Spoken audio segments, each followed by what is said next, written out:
What is up, my little bitches, my little snitches? It is your boy Jackson, back from Relite, and I'm so happy to have you back today, because today is Dew Review 6. We are reviewing 5 dews. 5 distinct flavors of the ever so prevalent nectar known as Mountain Dew. Today is going to be a very special episode, and I am so excited, so let's just get right into this mess. Thanks to a special re-release by PepsiCo, we will be reviewing all 3 of the original Voodoos, including Voodoo 1, Voodoo 2, and the flavor I reviewed last year, Voodoo 3. Of course, we will be reviewing the brand new Voodoo 4, as well as a very special drink, Mountain Dew Deep Dive. Baby, let's just get right into this, starting with Voodoo 4. First of all, let's talk about the cans. This episode, we're not going to be talking about them too much because Voodoo has almost the exact same design across the board. We've got this cool Grim Reaper character surrounded by some sort of Halloween-themed imagery. This year he's in front of a cemetery gate with what appears to be tombstones and a pumpkin, and he's got some pretty sweet bling that's shaped like a number 4. I'm a pretty big fan of the color scheme they chose this year. This orange and pink color scheme, very nice. Let's get right into this bitch. Let's do this.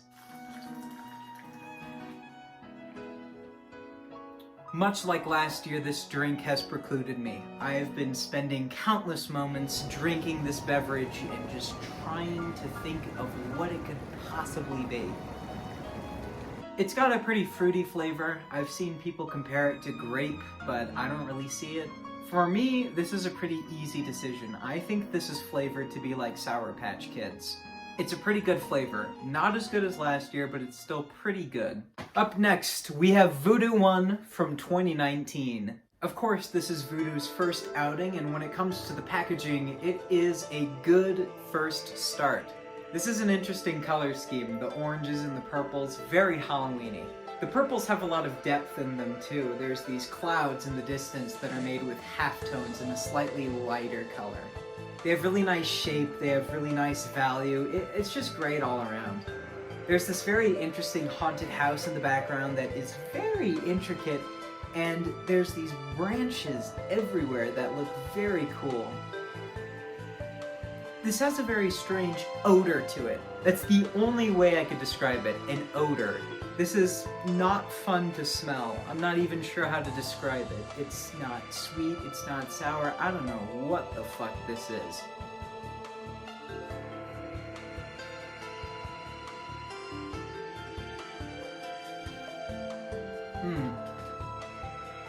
That's a bit nasty. I'm sorry, but that has a god-awful aftertaste. This stuff is a roller coaster to drink. It starts out flavorless, and then it tastes like a marshmallow, and then it tastes like dog shit. This stuff is awful. It's completely alien, almost inhuman. I really don't want to drink it again, and the smell is just offensive. I could smell it from here. If you were to put this in a scale with every single Mountain Dew flavor ever created, this would be right at the bottom. This sucks asshole. Next on the chopping block is Voodoo 2 from 2020. I'm not sure how I feel about this one. I think it's pretty cool.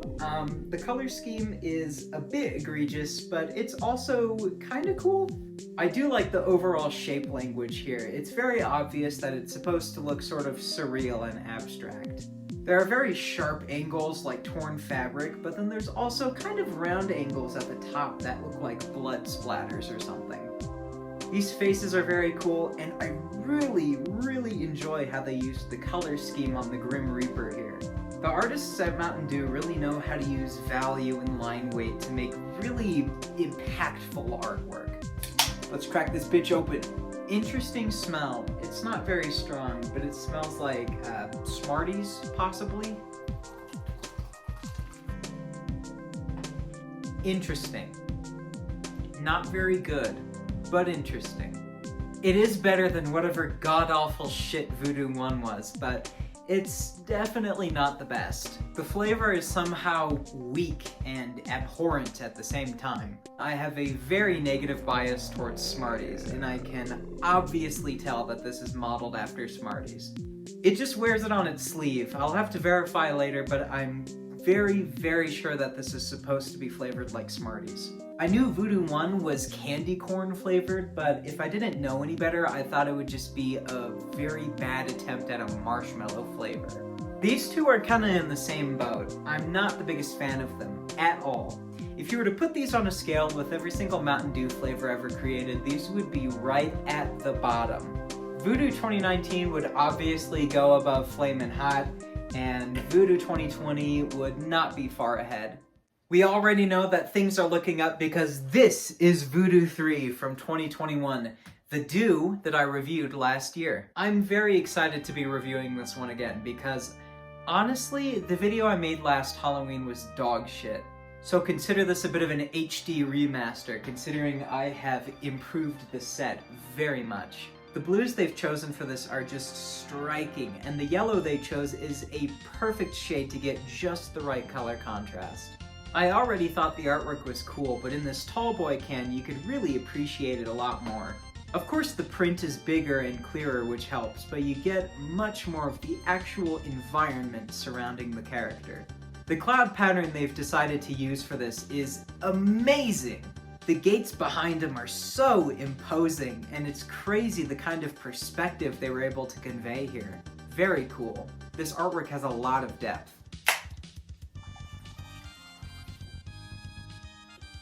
I just chugged about half of the cup because this stuff is very good. This is an enjoyable, solid drink, and I'm really happy that they finally decided to up their game last year.